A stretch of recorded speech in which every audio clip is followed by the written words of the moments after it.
Algunos colegios solicitan pruebas de COVID-19 a maestros y alumnos, por lo que varios ministros aclararon este y otros puntos.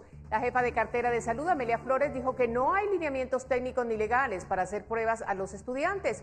Sobre ese tema, le ampliaremos más detalles en esta emisión.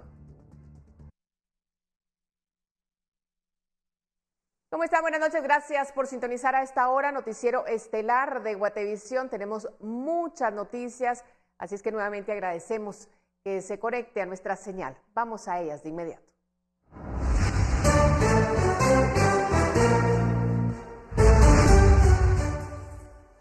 Giran orden de captura para Maynor Moratalla, señalado por el delito de conspiración para la obstrucción de la justicia. Hasta el momento se desconoce su paradero.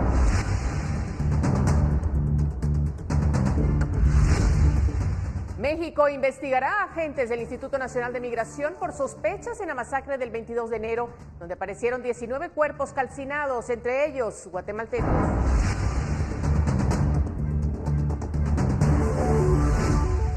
Sector público iniciará ciclo escolar 2021 el 22 de febrero. Ministerio de Educación confirma que no es obligatorio uniforme y no se puede pedir pruebas de COVID a estudiantes.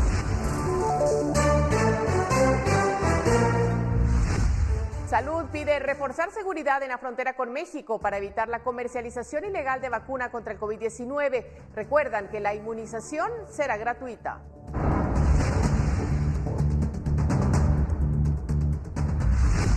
Precios de los combustibles, gas y energía eléctrica aumentarán. En el caso de los hidrocarburos, el aumento se debe a efectos en el hemisferio norte.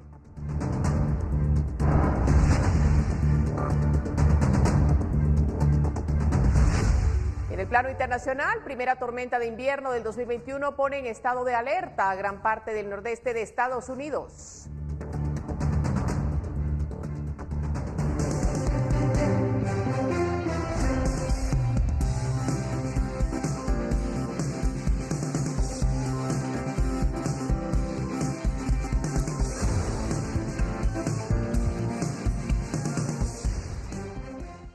La Fiscalía contra la Corrupción intentó ejecutar este día una orden de captura contra el ex juez Maynor Moto, elegido magistrado de la Corte de Constitucionalidad, pero que aún no ha asumido el cargo. El Ministerio Público solicitó una orden de captura en contra del magistrado electo de la Corte de Constitucionalidad, Maynor Mauricio Moto Moratalla, y contra Denis Billy Herrera Arita por el delito de conspiración para la obstrucción de la justicia, según se informó este 1 de febrero. Sobre Maynor Moto pesan 2 antejuicios y varios recursos legales que han impedido que pueda tomar posesión de su cargo en la CC. A solicitud de la FESI, el juzgado de mayor riesgo D, presidido por Erika Aifán, ordenó este lunes su detención, por lo que fiscales han intentado ejecutarla, luego de que el viernes le fuera solicitada la acción judicial. Agentes del Ministerio Público también allanaron el juzgado tercero de instancia penal, el cual era presidido por Maynor Moto. También se realizaron otros cateos en viviendas y oficinas ubicados en la zona 1, 7, 9 y 11 de la capital, así como otro en la zona 11 de Misco. Ni Moto Moratalla ni Herrera Arita han sido localizados. Según el Ministerio Público, estos allanamientos y diligencias se han realizado en el marco del caso Comisiones Paralelas 2020. Los hechos por los cuales se requirió la captura están relacionados con la concertación de un grupo de personas a fin de defender sus propios intereses o de terceros en el proceso de postulación para magistraturas de altas cortes, quienes al ser descubiertos por el MP utilizaron la función jurisdiccional del juez Moto para intentar obstaculizar la obtención de pruebas para el proceso y así proteger a quienes resultaran involucrados en la investigación que se desarrolla en esta fiscalía. El 26 de enero, Moto obtuvo una excedencia del Consejo de la Carrera Judicial para abandonar el juzgado tercero y ocupar la magistratura titular de la Corte de Constitucionalidad, y en vista de que no ha asumido el cargo, ha quedado sin inmunidad. Con imágenes de Byron García y Juan Diego González, reportó para Noticiero Guatevisión Andrea Domínguez. Y el Consejo de la Carrera Judicial también se pronunció esta tarde por medio de un comunicado en donde dio a conocer que el abogado Maynor Moto aún se encuentra en situación de excedencia, por lo que no puede ejercer el cargo de juez ante el Juzgado Tercero Penal. La excedencia laboral es una situación en la que el juez deja de prestar el servicio y no percibe salario, con posibilidad de volver al puesto. Ante esto, y al no tomar posesión como magistrado de la Corte de Constitucionalidad, se cree que Moto no goza con el derecho de antejuicio. Asimismo, el Consejo de la Carrera Judicial informó que hasta este momento no ha presentado solicitud alguna para dejar sin efecto la excedencia autorizada de conformidad con la ley. El abogado Maynor Mauricio Moto Moratalla.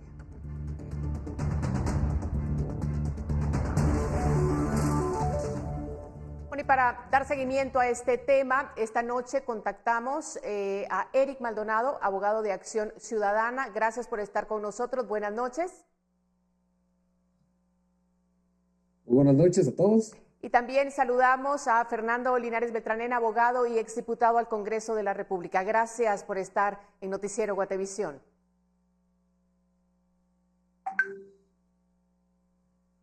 Bueno, vamos a iniciar. Vamos a esperar que todo esté bien con el tema del audio, pero vamos a iniciar con la primera pregunta con el licenciado Maldonado. ¿Perdió la inmunidad Maynor Moto al solicitar un permiso para dejar el juzgado a su cargo o bien al no asumir como magistrado electo de la Corte de Constitucionalidad?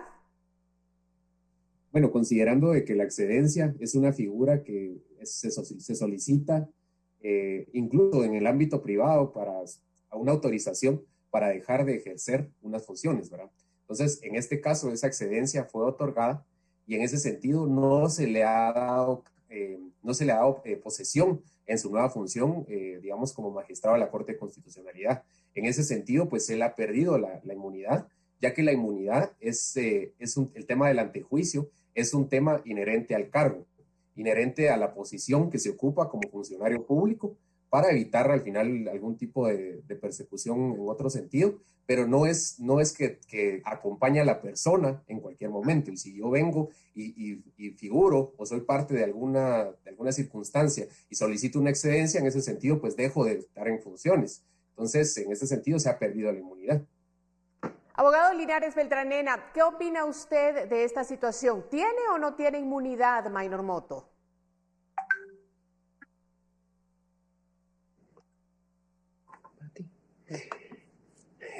A mí me hicieron la pregunta. Sí, abogado. Perfecto. Es que el audio. Miren, yo creo que sí tiene inmunidad, no por haber dejado de ser juez, sino que porque ya fue juramentado en el Congreso y tomó posesión. Mire, déjeme contar la experiencia cuando uno es diputado. Cuando yo estuve en el Congreso el año pasado, fallecía un diputado, llegaba el que le tocaba asumir, lo juramentaban y de una vez se sentaba en la curul. No había necesidad de otros formalismos. La juramentación es lo que sella la calidad de magistrado. Él es magistrado y él solo le correspondía que le abriera la puerta en la Corte de Constitucionalidad para ir a ocupar el escritorio. Eso no es un acto formal, eso es un acto administrativo. Él tiene inmunidad como magistrado. Continuamos, licenciado Maldonado. ¿Es posible que con ánimo de recuperar esta inmunidad que según usted nos dice no la tiene, el juez Moto accione para revocar este permiso, digamos, solicitado, esta situación de excedencia? Sí, lo que sucede es que, digamos, conversando un poco y dialogando un poco con lo que decía el licenciado, el artículo 156, recordemos de que establece que la designación de magistrados, digamos, los que son designados por el Consejo Superior Universitario de la Universidad de San Carlos de Guatemala y por el Colegio de Abogados y Notarios de Guatemala, podrán ser impugnadas de conformidad con la ley, así es como lo establece la legislación. Pero mientras se resuelven estas impugnaciones, continuarán actuando los magistrados que están actualmente. Entonces, en ese sentido, existen actualmente pues el magistrado suplente que era del doctor Bonerge Mejía, que continúa, digamos, y debería de continuar en el cargo hasta que se resuelvan todas las impugnaciones pertinentes de conformidad con la ley. En este caso, pues creo que la Corte de Constitucionalidad comunicó de que existían, creo que 11 acciones legales que todavía estaban pendientes de resolverse previo a que asumiera el abogado Maynor Moto, ¿verdad? Entonces, eso es lo que ocurre. Entonces, realmente, sí es cierto de que el Congreso de la República lo juramentó, pero también se debe observar la forma, ¿verdad? No únicamente el fondo, sino también la forma, en el sentido de que, pues, todos nos dimos cuenta de que rápidamente, fue llamado y de que alguna vez se juramentó, digamos, de una forma muy precisa. Entonces, ahí es donde vemos de que también la forma debe ser una forma adecuada, la que se vende para cumplir al final con todos los requisitos legales. Abogado Linares, ¿cuál es su opinión? ¿La forma estuvo incorrecta o las cosas son como son? La forma estuvo correcta porque tiene que haber certeza jurídica. Fue electo por todos. Había, claro, impugnaciones, pero muchas son impugnaciones maliciosas para evitar el trasfondo político. Aquí lo que se busca, y no nos perdamos en formalismos legales, es quién va a controlar la CC. La izquierda o la derecha. La izquierda lo ha tenido como un botín político desde que el ex embajador Robinson, a través de su consejero político, el señor Terry Steele, llegó y nos amenazó en el Congreso con remoción de visa si no votábamos por Gloria Porras. Es decir, Gloria Porras llegó en una forma fraudulenta con corrupción. En este caso del juez Moto, que ya no es juez porque es magistrado, fue electo y fue juramentado. En otros casos se ha dado que pueden haber muchísimas impugnaciones, muchos con ánimo malicioso, pero si ya se concretó el tema final, como ha pasado con otros diputados en esta legislatura, Hernández Márquez uno solo, una vez llegan al Congreso, se juramentan, ya son magistrados. A él solo le correspondía llegar y que le dieran las llaves de la oficina, a lo que se negó la Corte de Constitucionalidad para lograr tiempo y que viniera, por supuesto, todos los que presionan, que son los embajadores G13, el embajador americano, y ver qué se hace para que Sandoval de la FESI pidiera la captura y que, por supuesto, la jueza de la impunidad, que es jueza Aifán, digo impunidad porque ella es impune, a quien la han carroceado los embajadores para que cumpla con sus deseos políticos. Bueno, eso es importante lo que estamos escuchando, son opiniones sobre este tema, pero yo quisiera hablar con esos dos profesionales saliéndome un poco del ámbito legal. Le quiero preguntar, señor Maldonado, ¿cómo queda la figura de las altas magistraturas cuando en estos procesos se presentan tantos señalamientos contra este candidato, en este caso, independientemente de lo que llegue a suceder? Claro, lo que sucede es de que vemos de que no es solamente el tema de cortes, sino tenemos al final crisis institucionales en diferentes instancias en Guatemala actualmente. Vemos el Colegio de Abogados y Notarios de Guatemala, que mucho se ha perdido la credibilidad, la confianza en las instituciones, y es ahí donde como ciudadanía debemos nuevamente construir y ver y al final acompañar estas instituciones, porque recordemos que somos parte de una democracia, una república, y que al final el poder es delegado a las autoridades. Entonces, las autoridades siempre deben de estar acostumbrados a la rendición de cuentas, y esta rendición de cuentas debe ir acompañada de confianza y de transparencia. Es ahí donde la transparencia y la confianza se ha perdido en la ciudadanía. En ese sentido, pues debemos de buscar de que las instituciones cumplan al final con los requisitos legales y cumplan también con las expectativas de la ciudadanía. O sea, no solamente únicamente se trata de cumplir con cuestiones legales o con cuestiones políticas o con intereses incluso políticos también de diferentes sectores, sino realmente se debe ver cuáles son los intereses de la ciudadanía y de la población. Al final, rescatar esa confianza, que es lo que yo les digo, es lo que debemos de buscar como ciudadanos. Al final, que los magistrados que van a asumir los puestos, también ahora vemos procesos importantes como la elección de la Junta Directiva del Colegio de Abogados y Notarios de Guatemala, pues también deben de llegar personas que cumplan mínimo, por lo menos con el artículo 113 constitucional, ¿verdad? Que al final recordemos de que el artículo 113 constitucional nos habla de que los guatemaltecos tenemos derecho a optar a empleos o cargos públicos, siempre y cuando se cumplan con los méritos de capacidad, idoneidad y honradez, ¿verdad? Entonces, con eso me quedo yo, con la confianza y con la transparencia. Abogado Linares, ¿afecta, según su opinión, este tipo de procesos la credibilidad de la población hacia las cortes o al sistema de justicia en sí mismo, digamos? Todo este tema que ha sido tan polémico, que se dice que si es legal, que si no es legal, ¿afecta? ¿Cómo lo ve usted?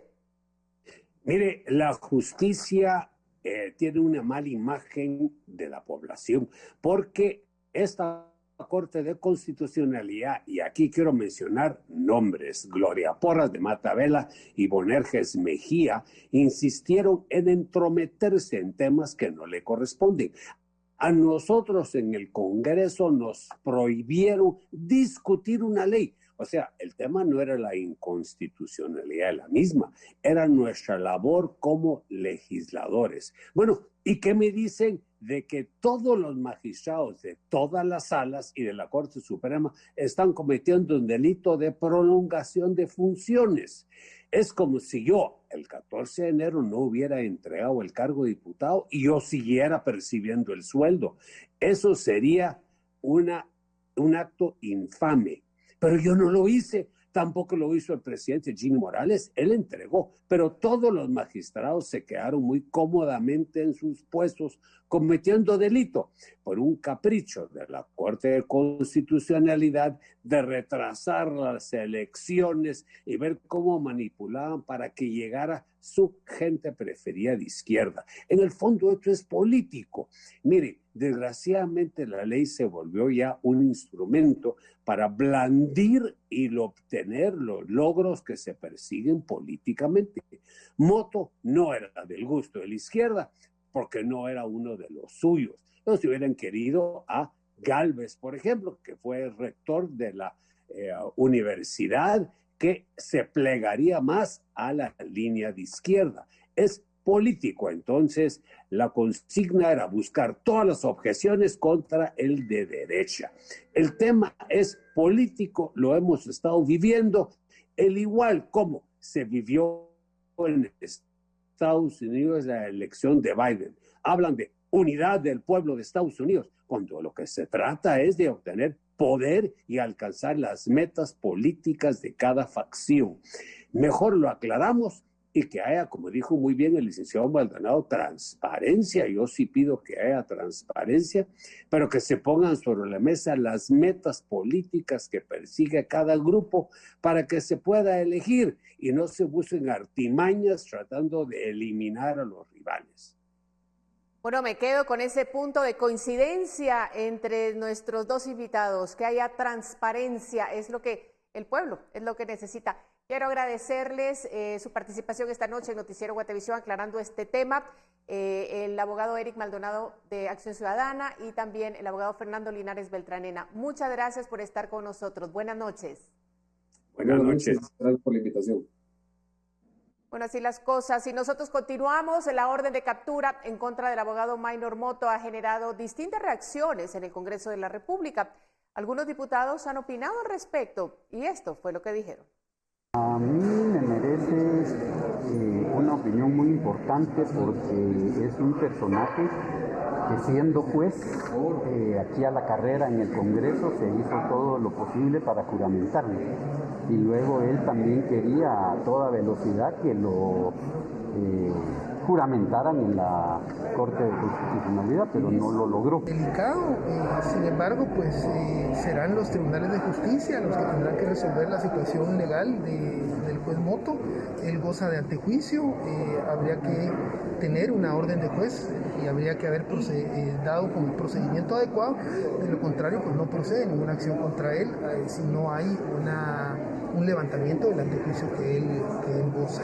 Sin embargo, sí creo que si hay una acción del Ministerio Público de esa naturaleza, lo único que hace es confirmar las dudas que existen sobre la idoneidad de Maynor Motto para ocupar una plaza como magistrado en el más alto Tribunal Constitucional del país. Recordemos que desde ya hace tiempo el juez ha sido cuestionado, tiene señalamientos, pero no solo eso, sino que ya han habido denuncias presentadas por la FESI y eso sin duda alguna es muy probable que a eso obedece la orden de captura que ya se está escuchando.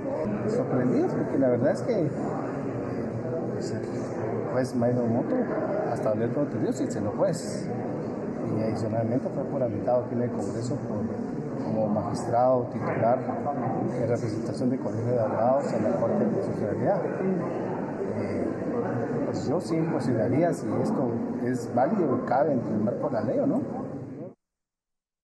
Dándole seguimiento a este caso, Paula Osaeta se ha trasladado hacia Torre de Tribunales, en donde esta tarde el Ministerio Público allanó el Juzgado Tercero de Instancia Penal. Paula, nos enlazamos contigo. Buenas noches. Sí, María Luisa, buenas noches. Como todos sabemos, desde este mediodía la FESI ordenó la captura del magistrado electo a la Corte de Constitucionalidad, Maynor Moto. Nosotros nos trasladamos hacia Torre de Tribunales, en donde está el Juzgado Tercero de Instancia Penal, donde este lunes investigadores del Ministerio Público recabaron evidencia que será utilizada dentro de la investigación. El juzgado de mayor riesgo D, presidido por Erika Ifán, fue quien ordenó la orden de captura por el delito de conspiración para la obstrucción de justicia, esto en el caso Comisiones Paralelas 2020. A eso de las 14 horas terminaron las diligencias del Ministerio Público en este lugar y el proceso duró alrededor de 2 horas. También se realizaron allanamientos en diferentes zonas, por ejemplo en la zona 7, en la zona 9, en la zona 11 de la capital y también en la zona 11 de Misco. Hasta el momento no se ha dado con el paradero de Maynor Moto, por lo que está prófugo de la justicia, y como vemos en este momento, pues en Torre de Tribunales todo está tranquilo. Por supuesto vamos a quedarnos un momento acá para ver si pues hay algo que suceda atrás de nosotros. Esta es la información que yo tengo hasta el momento. María Luisa, regreso con ustedes al estudio. Para Noticiero Guatevisión, Paula Osaeta y Fernando Cabrera. Gracias, Paula, por ese reporte, un tema que ha pues acaparado la atención este día de todos y estaremos muy pendientes. Pero tenemos más información. El sábado, un video del asesinato de un joven se volvió viral en las redes sociales. La víctima se dedicaba a la venta de pollo en la calle, pero ¿cuáles eran sus aspiraciones? Lo conocemos en el siguiente reporte. Jamás se tiene que rendir uno, ya que si uno no lucha, nadie lo hará por uno. Que hay que aprovechar las oportunidades, que hay mucha gente que cree en uno. Este era el sentir y pensar de Milton Hernández, un joven de 21 años que tenía una venta de pollo en la zona 1 de la ciudad capital, pero que fue asesinado este 30 de enero frente a su familia cuando lo atendía en la 17 Avenida y Cuarta Calle. Milton Hernández ingresó en el 2017 a uno de los programas de la Secretaría de Bienestar Social de la Presidencia y después de 4 años logró pasar a una casa intermedia donde demostró buena conducta y deseos de superación. Después de 8 meses salió y su objetivo principal era buscar la forma de sostener económicamente a su familia, algo que logró realizar con la ayuda económica de la Cruz Roja Internacional, y ahora su sueño era ser enfermero. Era un joven que se levantaba desde muy temprano siempre para poder sacar adelante a su familia. El sueño de él era que le iba a dejar el negocio del pollo a su mamá y ahora iba a comenzar un segundo emprendimiento. Entonces él se iba a dedicar a la venta de lociones, la señora madre a la venta del pollo, y este mismo año, a través del equipo de medidas socioeducativas, que son equipos multidisciplinarios de psicólogos, trabajadores sociales y pedagogos, le estaban apoyando para poder empezar a estudiar enfermería, que era su sueño, poder ayudar a salvar vidas. Como el caso de Milton, hay 1.514 adolescentes que buscan una reinserción en la sociedad y que están tratando de dejar esa parte de su vida en el pasado, empezando desde cero, pero que son adolescentes que se encontraban en la línea de cometer un delito, es decir, aún no lo han realizado. Como pudimos ver, este joven era un joven que estaba trabajando. No se vale, no es justo, nos duele muchísimo a la familia de la Secretaría de Bienestar Social, porque era un joven que siempre lo atendía a uno con una sonrisa en la cara, era un hombre que para mí es un ejemplo a seguir, que si bien uno se puede equivocar, como cualquier persona se puede equivocar en la vida, pero él tomó la decisión y el valor de cambiar su vida y aplicar los principios y valores y poderlos aplicar como los estaba haciendo. Sin embargo, el sueño de Milton fue apagado por la violencia derivado de los cobros de extorsiones que viven los comerciantes en la zona, algo que la Policía Nacional Civil aseguró está investigando. La verdad ha sido bastante el apoyo y ha sido significativo porque, como yo siempre he dicho, a veces muchos jóvenes vuelven a lo mismo por no tener un lugar o algo donde abocarse. Y por estar desempleados buscan la manera más fácil de conseguir dinero. Reportó para Noticiero Guatevisión, Andrea Domínguez.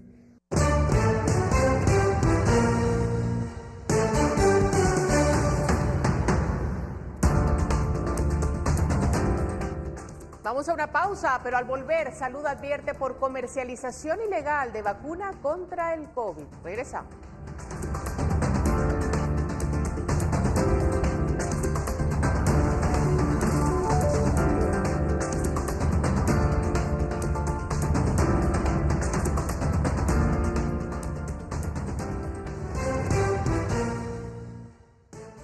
Electroral, el suero oral para todos, presenta. Con más información, esta mañana la ministra de Salud, Amelia Flores, informó que reforzarán la seguridad en la frontera con México para evitar la comercialización ilegal de la vacuna contra el COVID-19. Según la funcionaria, hay distintos puntos que se pueden prestar para el paso de la vacuna. Además, recordó a la población que la vacuna será gratuita. Hasta la fecha se sabe que las vacunas solo van a ser vendidas a los gobiernos y es lo que está sucediendo. Así que en este sentido quiero llamar a toda la población a que esté vigilante, que no les ofrezcan ninguna vacuna por ningún medio, ni en farmacias, ni en comunicados en redes sociales, ni mucho menos a nivel de megáfonos comunitarios. Todas estas vacunas que se anuncien de esa manera son vacunas falsas. Tenemos conocimiento que pueden entrar vacunas a través de una de las fronteras con México y hemos redoblado la vigilancia en esa área para que la población esté protegida y no vayan a dejarse engañar por esto. El Ministerio de Salud ha señalado que se encuentra ya preparado para almacenar y distribuir la vacuna contra el coronavirus y estos serán parte de los protocolos que se seguirán.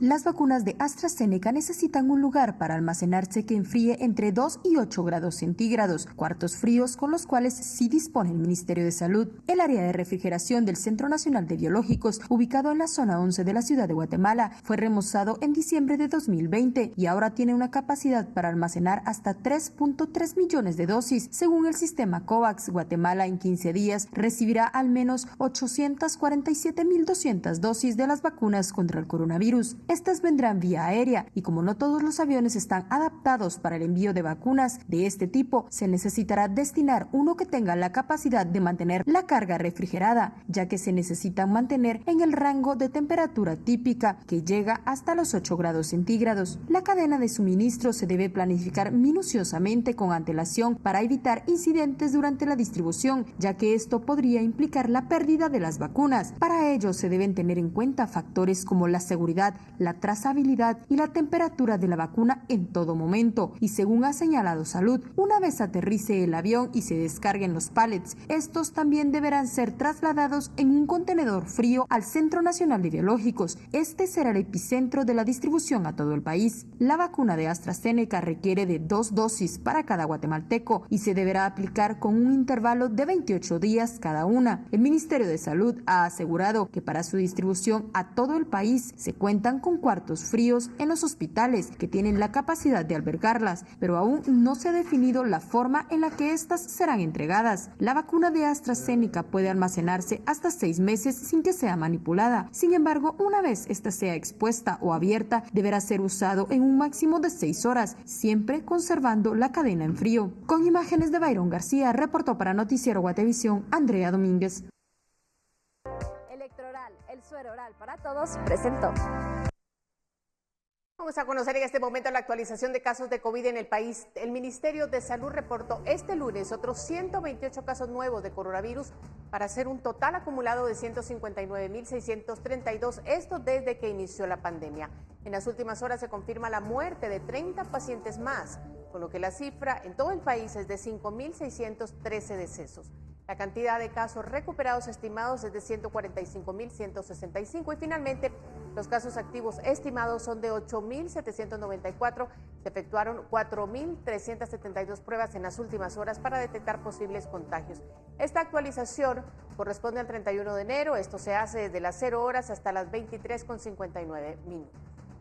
Y vamos con más porque el mecanismo COVAX enviará desde mediados de febrero y hasta finales de junio 35.3 millones de dosis de la vacuna anti-COVID de AstraZeneca a Latinoamérica y el Caribe, así como unas 378.000 de Pfizer a 4 países de la región, según informó la Organización Panamericana de la Salud. Los países y territorios de Latinoamérica y el Caribe que participan en el programa COVAX fueron notificados sobre esta primera fase de entrega de la vacuna.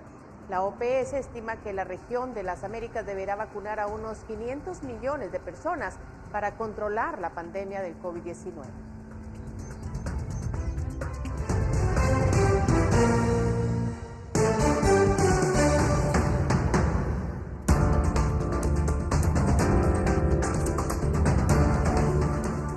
Preparan inicio del ciclo escolar 2021. ¿Qué dicen las autoridades sobre este inicio del ciclo durante la pandemia? Más luego de esta pausa.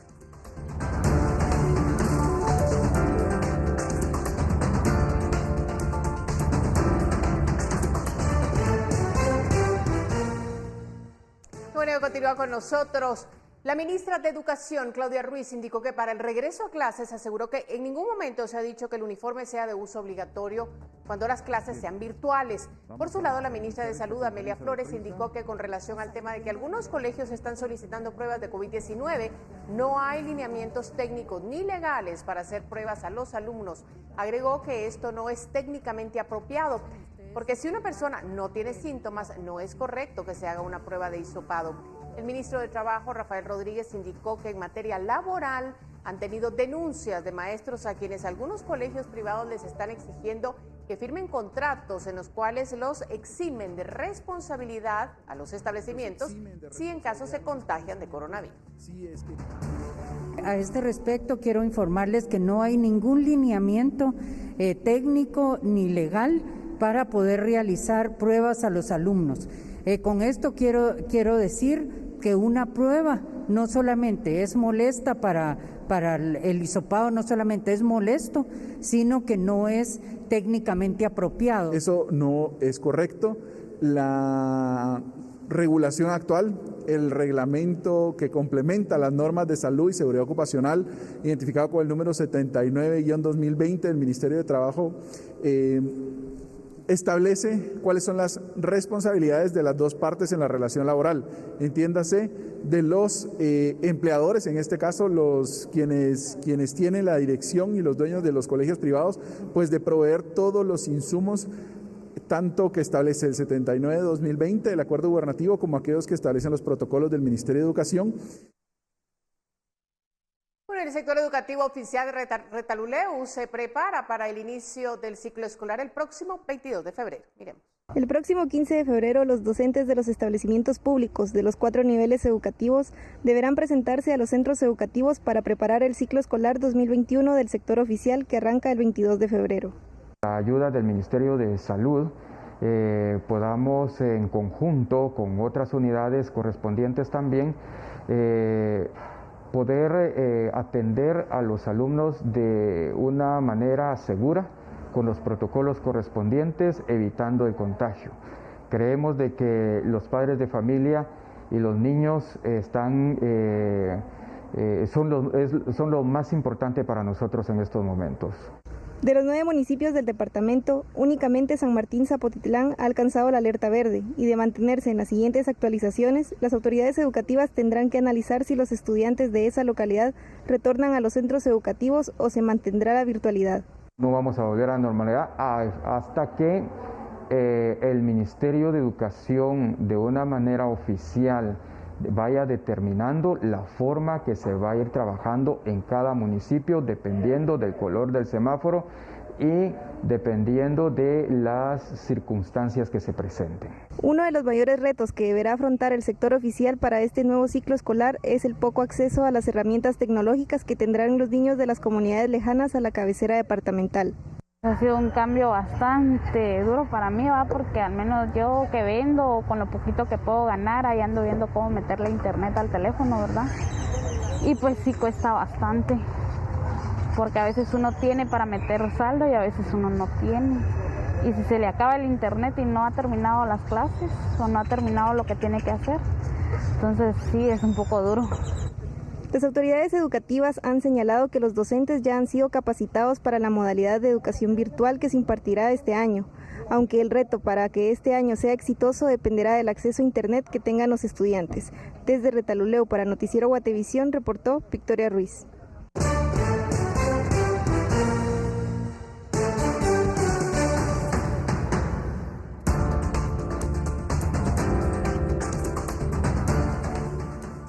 Un contacto con nuestros patrocinadores, pero al volver identifican a 4 víctimas de la matanza de Tamaulipas. ¿Qué se sabe sobre los migrantes guatemaltecos? Volvemos.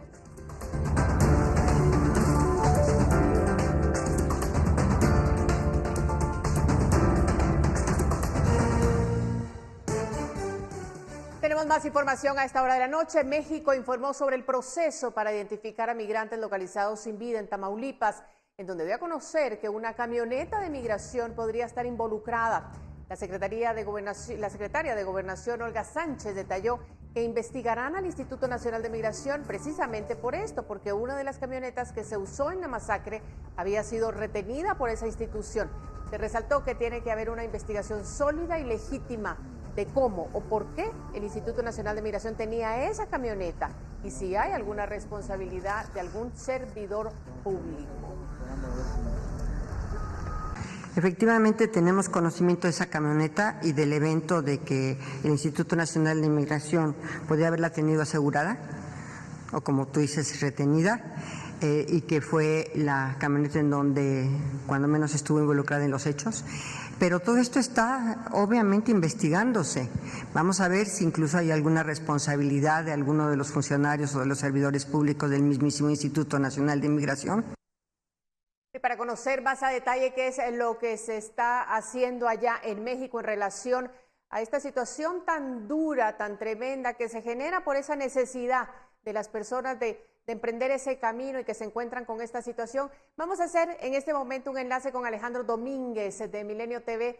Gracias, Alejandro, por estar con nosotros esta noche y ampliar los detalles sobre lo que se está haciendo ahí en México en relación a esta masacre terrible en Tamaulipas.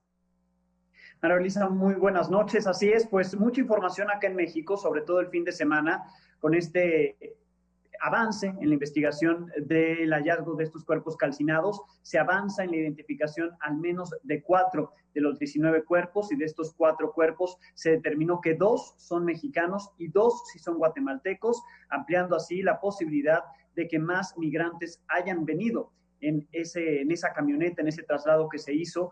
Como bien lo reportabas tú, hoy la secretaria de Gobernación, después de distintas versiones periodísticas que hablaban sobre que una de las camionetas, son 2 camionetas las que aparecieron calcinadas, una donde estaban los 19 cuerpos y otra sin cuerpos. Una de las 2, la que no tenía cuerpos, ya había sido asegurada por el Instituto Nacional de Migración, es decir, ya estaba en posesión de la Autoridad Migratoria de México, por lo que están investigando por qué fue calcinada esa camioneta, si es que ya la tenían agentes migratorios, si ellos tuvieron algo que ver o no en el traslado de los migrantes, o por qué es que, si ya la habían asegurado, se la volvieron a quitar algún tipo de pollero o coyote, como le llaman allá, a estos personas que trasladan a los migrantes. Por lo pronto avanza la investigación, es la Fiscalía de Tamaulipas, es una fiscalía local en el estado de Tamaulipas, al norte de México, que está llevando a cabo la investigación y la identificación de los cuerpos. De los 19, solamente 4, y de estos 4, solamente 2 se ha podido confirmar que son guatemaltecos. Así van las cosas, muy lento. La Fiscalía General de la República aquí en México no ha intentado, digamos, hacerse cargo de la investigación. Todo lo tiene la Fiscalía local y por lo tanto pues avanza no de la mejor manera, aunque sabemos que como los cuerpos estaban calcinados, las pruebas del ADN se dificultan y es tardado todo el procedimiento para determinar quién era cada una de estas personas que fueron encontradas en esa zona. Bueno, es muy lamentable el hecho, lo sentimos tanto, ¿verdad, Alejandro, en nuestros 2 países, porque al final estamos unidos en esa tragedia tremenda. Esperamos que se resuelva y estaremos en contacto contigo para conocer más información que se vaya proporcionando de parte de las autoridades. Muchas gracias por estar con nosotros. Al contrario, seguimos atentos a lo que acá se está informando y por supuesto que afecta a los 2 países y a nuestros migrantes que buscan el sueño americano, pero se arriesgan a todo. A todo, así es. Gracias, Alejandro Domínguez, con nosotros.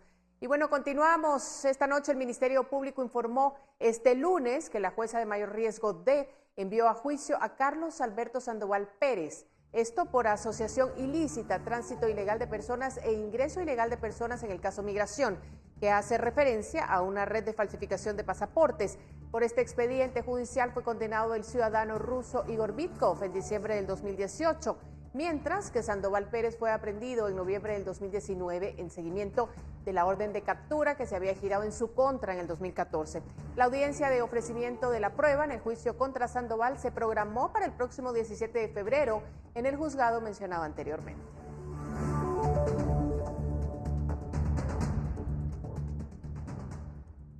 Seguimos en temas de justicia porque el fin de semana quedaron ligados a proceso por cohecho pasivo en forma continuada el gerente de la empresa eléctrica municipal de Quetzaltenango, Marvin Calijao, y el subgerente Oscar Chang, a quienes la Fiscalía Especial contra la Impunidad señala de pedir dinero ilícito a cambio de agilizar trámites de proyectos urbanísticos que se gestionaban en la comuna. Durante la audiencia de primera declaración, la fiscal señaló que en uno de los audios que tiene el Ministerio Público, Calijao refiere que pide el dinero en su nombre y en el nombre de la Comisión de Energía, que es presidida por el concejal Jorge Argueta, quien aseguró que le alegra que el Ministerio Público esté haciendo su trabajo y que ante la mención de su nombre no tiene nada que opinar. Además, Argueta, la fiscal, también expuso que en los audios figura el nombre del concejal Siefren Méndez, quien aseguró que la comisión desconocía de los supuestos cobros ilegales. A causa del proceso que investiga la FESI, el alcalde de Xela, Juan Fernando López, suspendió sus vacaciones. Aseguró que aunque él nombró, a Calijao como gerente de la empresa eléctrica, este había comenzado su relación laboral antes.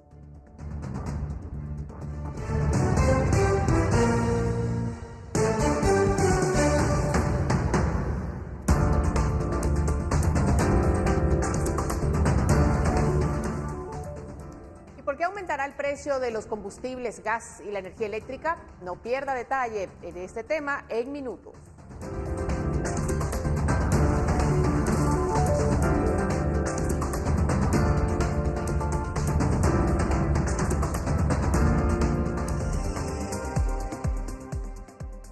Tenemos más noticias, gracias por estar con nosotros. El ministro de Energía y Minas informó que debido a los efectos del invierno en el hemisferio norte, en las próximas semanas podría haber un repunte en el costo de los hidrocarburos, lo cual afectaría directamente a Guatemala al ser un importador de los mismos. Los guatemaltecos se han visto afectados desde inicio de este 2021 por el incremento en el precio de hidrocarburos, dejando los precios de la gasolina de la siguiente manera. La gasolina super 23 quetzales con 44 centavos, regular 22 quetzales con 64 centavos, diésel 18 quetzales con 47 centavos. El gas propano también ha registrado al menos 3 alzas. La tendencia que hemos observado desde finales del mes de noviembre a la fecha es una tendencia al alza, pero moderada. Lo bueno es que no hemos visto incrementos abruptos de los precios. Lo malo es que la tendencia ha sido sostenida, es decir, y lo empezamos a ver desde diciembre en el precio de las gasolinas y en enero cuando las empresas de GLP hicieron el ajuste a sus precios. Mientras que los precios del gas se encuentran de la siguiente manera: cilindro de 25 libras, 116 quetzales, cilindro de 35 libras, 162 quetzales, cilindro de 100 libras, 464 quetzales. Son las empresas las que definen por las fuerzas del mercado los precios de venta a los consumidores. Lo que el Ministerio de Energía y Minas continuará haciendo es monitoreando si esos precios se reflejan con la realidad que vemos en los mercados internacionales, y a través del mecanismo de los precios de referencia seguiremos indicando a los guatemaltecos pues sobre la conveniencia o no, o lo acertado o no de los precios de mercado.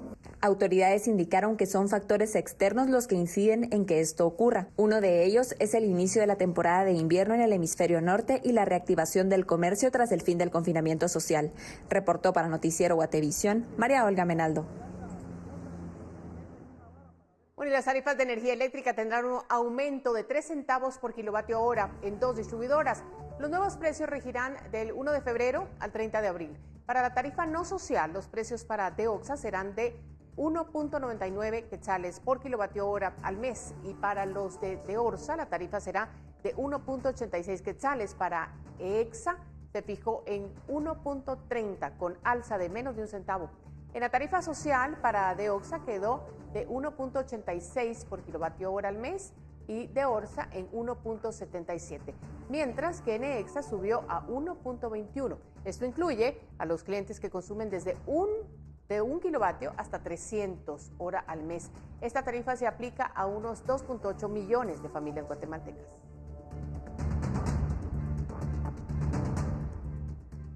Bueno, el Comité Coordinador de Asociaciones Agrícolas, Comerciales, Industriales y Financieras, el CACIF, emitió un comunicado donde manifiestan estar de acuerdo con la propuesta del Ejecutivo de reducir el techo del gasto del presupuesto general de la Nación para el 2021 a 94.000 millones de quetzales, pero agregan que es importante que esto se traduzca en una iniciativa que se envíe al Congreso y que los legisladores sean quienes lo aprueben a la brevedad.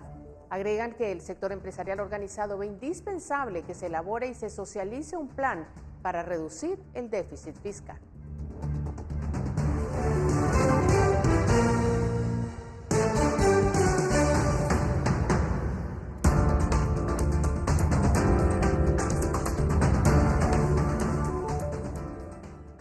La pandemia abren sitios turísticos de Italia e incluso los museos del Vaticano. Tenemos más luego de esta pausa.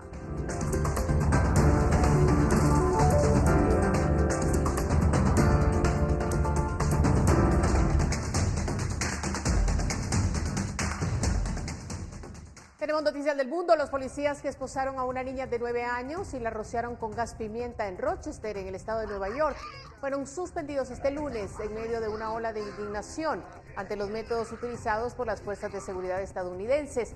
La policía de Rochester había justificado su actuación, alegando que la niña, cuya identidad no ha sido revelada, sufría una crisis mental y amenazaba con matar a su madre y suicidarse.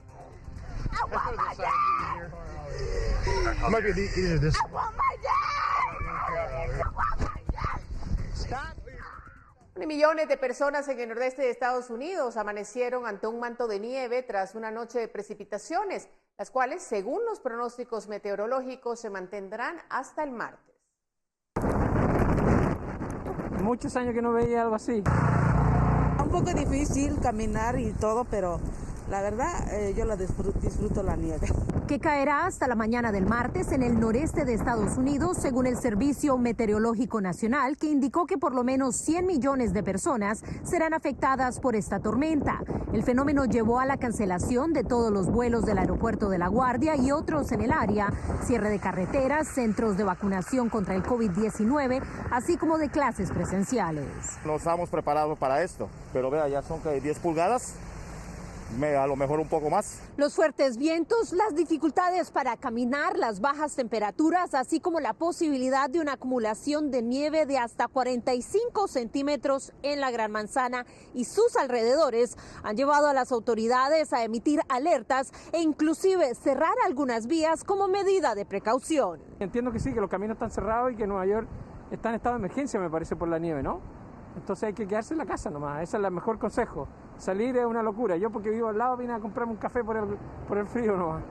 En el estado, 44 condados se encuentran bajo estado de emergencia y con Edison, la compañía de electricidad ha alertado a sus consumidores sobre posibles interrupciones en el servicio. La gente siempre se asusta. Todo el mundo está, la gente que vive en New Jersey, la gente que vive en Long Island no pudo llegar a la City porque todos los buses están y los trenes los cancelaron. Celia Mendoza, Voz de América, Nueva York. Así las cosas en Estados Unidos, pero vamos a Italia porque pese a las duras restricciones vigentes en varios países de Europa, se alivió este lunes las medidas anti-COVID en casi todo el país en Italia y autorizó la apertura de museos y monumentos como el Coliseo de Roma. Reapertura de museos en Italia. A contracorriente del resto de Europa, la península flexibilizó el lunes las medidas para evitar contagios de COVID-19. El Coliseo de Roma recibió visitantes nuevamente, al igual que los museos del Vaticano, que alojan a la Capilla Sixtina y los famosos frescos de Miguel Ángel. 88 días de cierre es probablemente el periodo más largo de cierre que los museos del Vaticano han experimentado en su historia. La Organización Mundial de la Salud advirtió que aún es demasiado pronto para relajar las restricciones debido a que la circulación del virus todavía es muy alta. En Alemania y Francia se multiplicaron las medidas de seguridad del fin de semana ante las variantes del coronavirus. En Italia, la mayoría de las regiones se encuentran en un nivel de riesgo clasificado como amarillo o moderado, basado en criterios como el porcentaje de ocupación de las unidades de cuidados intensivos y la tasa de reproducción del virus. El nivel amarillo permite, entre otras cosas, la apertura de bares, cafeterías y restaurantes durante el día y facilita la circulación de personas, pero mantiene un toque de queda nocturno.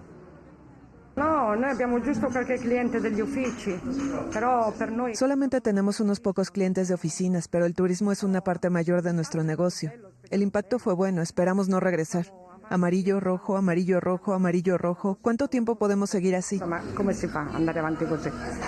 Desafortunadamente, la mitad del personal está en casa con licencia, pero al centro no le va bien porque estamos acostumbrados a tener turistas. Italia fue el primer país europeo azotado por el coronavirus y ha registrado más de 88.000 muertes desde el inicio de la pandemia. Los líderes italianos están concentrados en la actual crisis política provocada por la renuncia del primer ministro Giuseppe Conte ocurrida el martes. Con eso terminamos esta noche. Gracias por su sintonía. Regresamos mañana con más. Buenas noches.